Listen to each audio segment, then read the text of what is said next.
Hey everybody, Alex Kazora, SteelersDepot.com, back with some Pittsburgh Steelers tape breakdown and analysis. Today I want to talk about the Pittsburgh Steelers defense some more, really in going back through the all-22 of the game. There were two common themes and threads that stuck out to me. One pretty obvious, one maybe a little bit less so.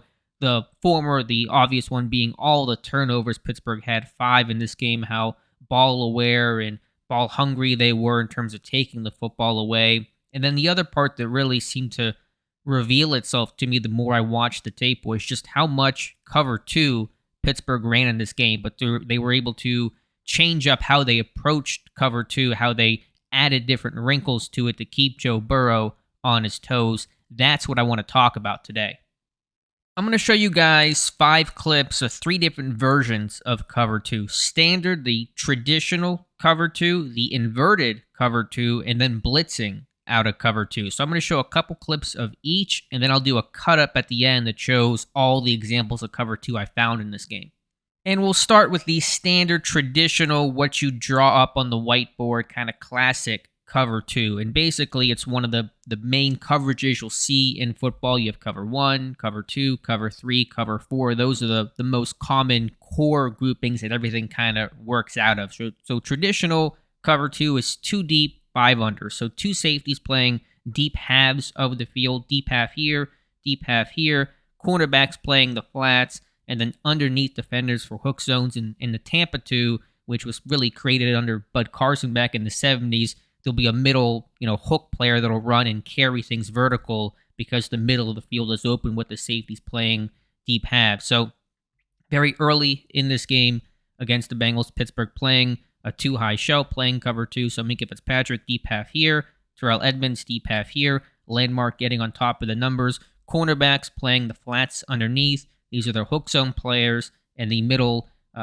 carry defender here. What'll happen is in cover 2, the rules typically are you're going to turn your hips and open to the strength of the formation. So this is a 3-by-1 formation, 3 receivers to the bottom. This is the strength of the formation, the open side of the field. So Devin Bush opens his hips and begins to carry number 3 if he goes vertical here. Pass thrown into the right flat to the running back Joe Mixon, and the cornerback Ahkello Witherspoon in the flat here comes down and makes the tackle.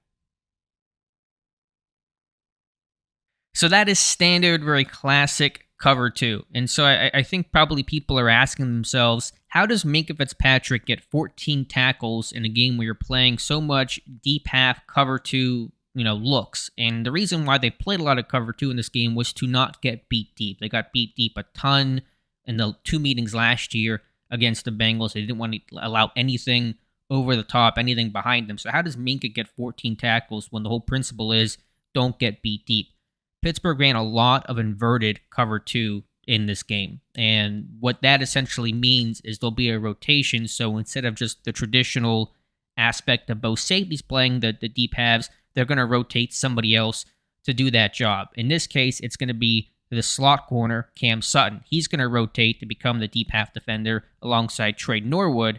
And Minkah Fitzpatrick's going to rotate down and become that middle carry player here. Although really this is kind of more of a traditional spot drop as opposed to really carrying anything vertical. So again, 2-high look here initially. Maybe a quarters coverage you get with the guys being a little bit tighter the safeties are. But on the snap of the football, Cam Sutton's going to rotate, become deep half, and Minkah's going to drop down. And that allows him to rob and lurk and play crossers and present a little bit different of a picture to the quarterback post-snap. And that happens here with Joe Burrow. Good pressure on this play. And Burrow's forced to pull the football down and eventually get sacked. So again, that's the rotation here. Nickel corner becomes really the safety on this play. Minkah drops down to the middle, and the defense gets a big win. And I have to show just right here, Cam Hayward doing a tremendous job containing this one. Highsmith spins inside. Hayward kind of covers for him, forces Burrow to come back inside, and Highsmith cleans things up. So a nice job here in terms of Hayward really going above and beyond to contain Burrow on this play. And you could invert cover 2 in different ways, and Pittsburgh did basically all the ways you can play inverted cover 2 against the Bengals. So last clip we showed you Cam Sutton, the slot corner, becoming the inversion player and rotating to the deep half. This time it's again Sutton, but from his outside right cornerback spot. At this point in the game, Levi Wallace had been injured. Arthur Millette ended up playing a lot more in the slot in this game, keeping Sutton to the outside. And here, Sutton's going to become the deep half player alongside Trey Norwood, Pittsburgh in their 6 DB dime defense. And again, Mink is going to drop down into one of those underneath hook zones. And so that becomes your too high shell, your split safety coverage here of Cam Sutton becoming the de facto safety alongside Trey Norwood. Again, 2 deep, 5 under, 4-man rush on this play. Burrow is forced to check it down to Joe Mixon, and Jack and company make the tackle.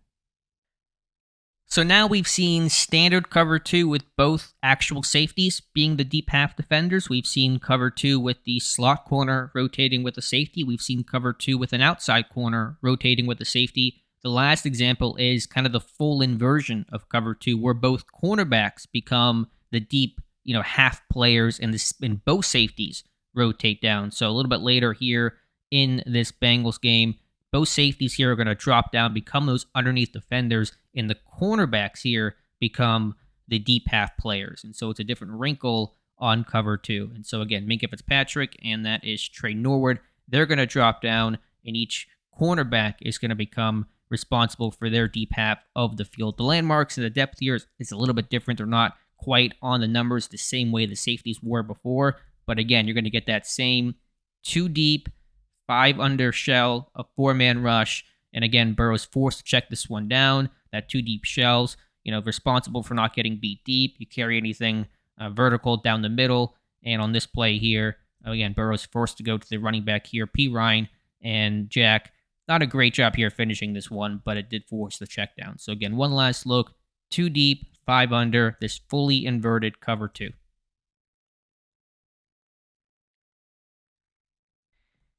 Traditionally, cover 2 is thought of as a non-aggressive, non-blitz-heavy kind of scheme. You think about Tony Dungy and the guys that he worked with, Simeon Rice in Tampa Bay, Dwight Freeney and Robert Mathis in Indy. Those were cover 2 teams that relied on 4-man pressure, their defensive line to get home. You drop back, you play 7 in coverage, you keep everything in front of you. That's the general idea. And certainly Pittsburgh in this game didn't do a lot of blitzing in general, didn't blitz much out of cover 2. But there was one cover 2 blitz they had that worked pretty well. Here, the nickel corner, Arthur Millette's going to come off the edge and blitz. So again, still playing too high, and that's with both safeties here, with both corners playing in the flat, but a corner nickel blitz, a cat blitz from Millette. So still 2 deep, 5 under, and what happens here is the away side linebacker, away from the blitz, in this case Malik Reed, is dropping into coverage and becoming one of those hook zone defenders. And it's still a 4-man pressure, still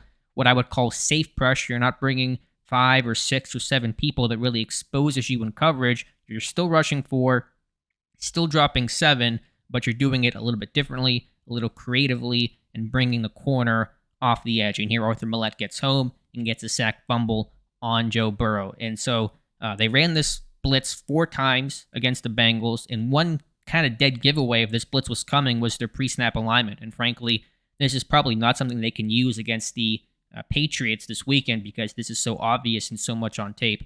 Anytime Pittsburgh had this kind of overloaded alignment here with the defensive end here as the 5 tech and the nose tackle here shaded to the overload side, to the blitz side here in the A-gap, that was their telltale sign this blitz was coming. And so what happens here is, because the left outside linebacker is dropping into coverage, there's no contain on the side.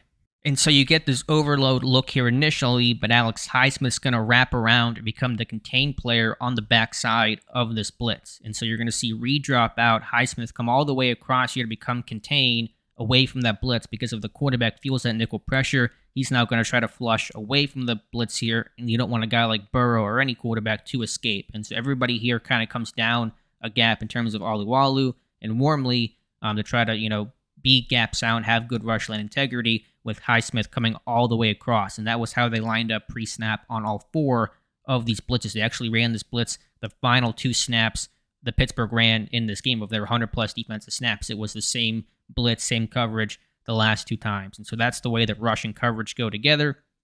But again, still with the basic tenets of what cover 2 looks like. 2 deep, 5 under, just dressed up differently. And we saw that with all their inversions, just different ways to approach cover 2. And then here you had the blitz wrinkle that ultimately really pushed the Bengals out of field goal range and allowed Pittsburgh to have one last drive to win the game. So that is how the Steelers played cover 2 in this game. It was their predominant coverage against the Bengals. According to my charting and notes, they ran cover 2 20 times against Cincinnati on Sunday. 9 of those times were the standard cover 2. 7 times it was a form of inverted cover 2 and 4 blitzes like the play we just looked at. Will that be the same going forward? Probably not. They're going to mix up coverages. That's pretty much on tape, and I'm sure the Patriots are well aware of the fact. In fact, I know that they are. Bill Belichick made a comment about that earlier this week. I think it was really about trying to keep everything in front of the defense, in front of the secondary. They got beat on so many big plays downfield last year, and they did not want a repeat of that, knowing their offense was not going to be a unit that would put up a lot of points overall, and the inversions was probably a pretty good wrinkle to throw at Joe Burrow. So traditionally, Pittsburgh, not a big cover 2 kind of team, so when you're facing a team like the Bengals that know you pretty well, and yet there's no tape on you to begin this year, you want to change things up a little bit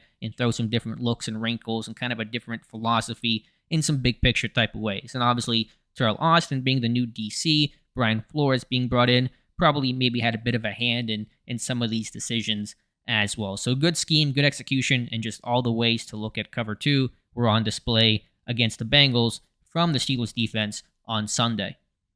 I'm going to wrap things up here with my outro, and then at the end, I'm going to put a cut up of all the cover 2 examples in this game that I found broken down into the standard cover 2, the inverted cover 2, and the blitzing cover 2. So let me know your thoughts in the comments below. Appreciate you guys watching. If you could like this video and subscribe to the channel, I would appreciate it. Again, thank you for watching, and we'll talk to you soon.